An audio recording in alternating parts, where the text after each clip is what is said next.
Okay, so the original director quit. And then, a lot of the original cast also dropped out too, and they realized what they had signed on for. Not Jamie Kennedy, hilariously, and there's a very funny quote from him about how he ended up being in this movie. So basically, the movie is from that point on is filled out with basically every over 60 plus Hollywood actor of yesteryear who have had their brains cooked by Fox News or are just so desperate for any screen time that they will appear in this fucking movie. I'm talking John Voight, Robert Davi, Steve Gutenberg of Police Academy, Corbin Burnson, motherfucking Burnson, William Forsythe. Yeah, I mean that's the one that hurt me the most because William Forsythe is a great actor, but man, it's hard times going on here. John Voight is in this, and the last thing of note John Voight has been in is Ray Donovan. And if you watch Voight's performance in Ray Donovan, it's very clear that the producers of that show are like, this is your son, he's named Ray Donovan.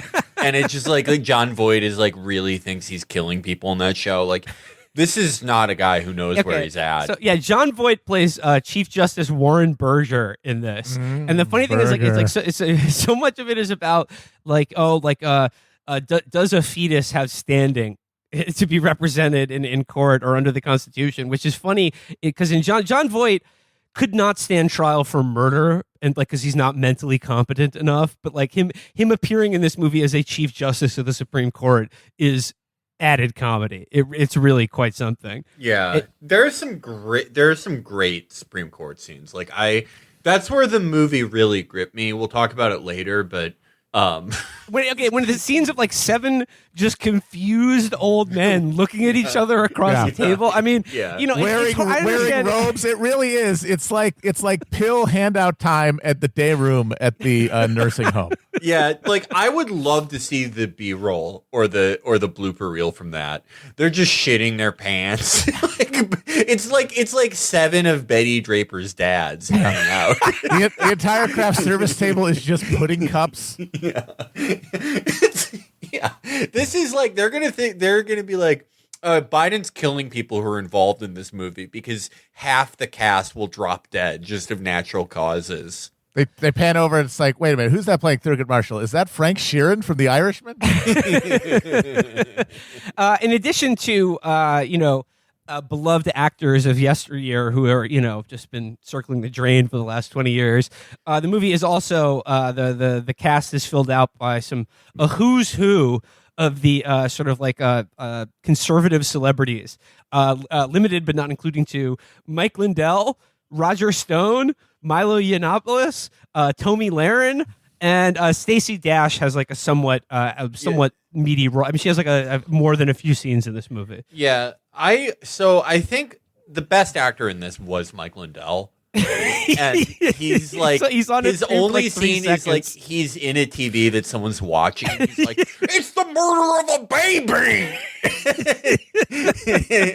and it's like he's stole the one scene he was in, and I am looking forward to Mike Lindell starring opposite Florence Pugh and Elle Fanning in an A24 love triangle movie, where they're like the trailer is just like Elle Fanning going like, I just don't know what I want my life to be. And then he just bursts through the door and he's like, I found more things. I found there was emails from China. He's just playing himself. He's just dating Elle Fanning in it. He's a magnetic presence. Like I got the Moderna shot today, so I'm a little tired, and I was like almost nodding off, and then Lindell showed up. Well, we should talk about the lead in the movie. Nick Loeb as a fucking leading man and director of this movie is a fucking disaster. I mean, I would say he's greater than even Orson Welles. He is as good a director as he is a writer as he is an actor, which is nice that you don't have anything like lumpy. It is pure incompetence across the board because his screenplay includes not only is obviously the dialogue idiotic and terrible, but he can't even get like subject verb agreement correct sometimes. Like there is basic grammatical structure of sentences that falls apart in the mouths of these actors who are all supposed to be like academics and and fucking legal professionals. Yeah, yeah. I mean, it is. I understand, like in a movie like this, where you're trying to communicate to an audience, like the sort of the process of history and of politics and of big ideas and court cases and like convey a lot of information. It's never a good sign when like 90% of the dialogue is a voiceover addressing the audience directly, who's just like, hey, I'm going to tell you the thing now that you need to know to go on to this next scene.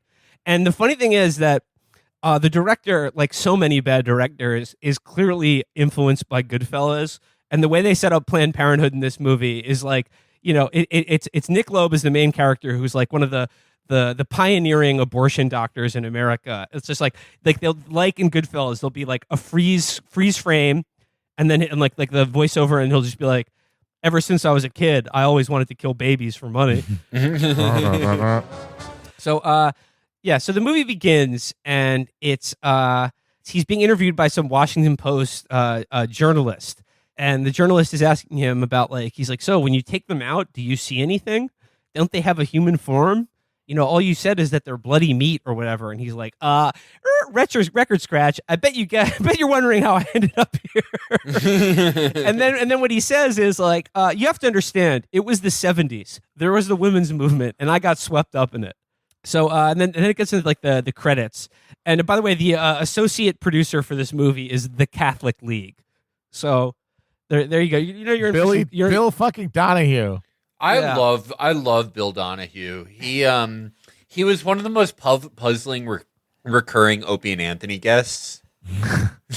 He would like go on there and like, you remember like mid 2000s culture wars where it's like some guy would go on there and it was like Rachel Ray did like a print ad for a female condom and they're freaking out and like. Because it was Opie and Anthony, they'd be like, "Bill, have you ever gotten a blowjob?" And then he'd like hang up.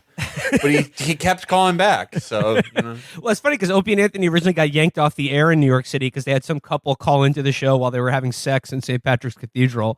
He was very upset with them for that. Yeah, very angry. It was very sad. So basically, it's going to tell the story like of how abortion became legal in America, seen through the life of this one of its pioneering doctors, who, spoiler alert, has a big change of heart by the end of the movie. But it's interesting that like the details they choose to convey about his life, because as soon as the movie starts, it like cuts back in time to 1949, and he's like he's a young man. And he's playing chess against his father, who's played by Borat's producer Azamat. And the first thing he says in voiceover is, "My family was Jewish." Yeah, there's a lot of stuff about Jews in this movie. Okay, the makers of this film, I can't stress, like, really, really want their audience to know how many Jewish people were involved in like making abortion a legal right in this country. It's not a mistake at all. There's a scene where a rabbi is like telling a couple how to get an abortion, and it's like if Der Stürmer had a more like they still had a film division that existed. It just like never went out of business. He's like it's like, a dumb bitch who's cheating on her husband is like, I want to go to South Beach. Can we kill this baby? And he's like, "Oy vey, I hope it does. Oh, have you seen the penny outside my office? I lost it. I hope I don't. I hope I can make it in time to get the stale bread that they throw away before I have to commit several rapes. Oh, no."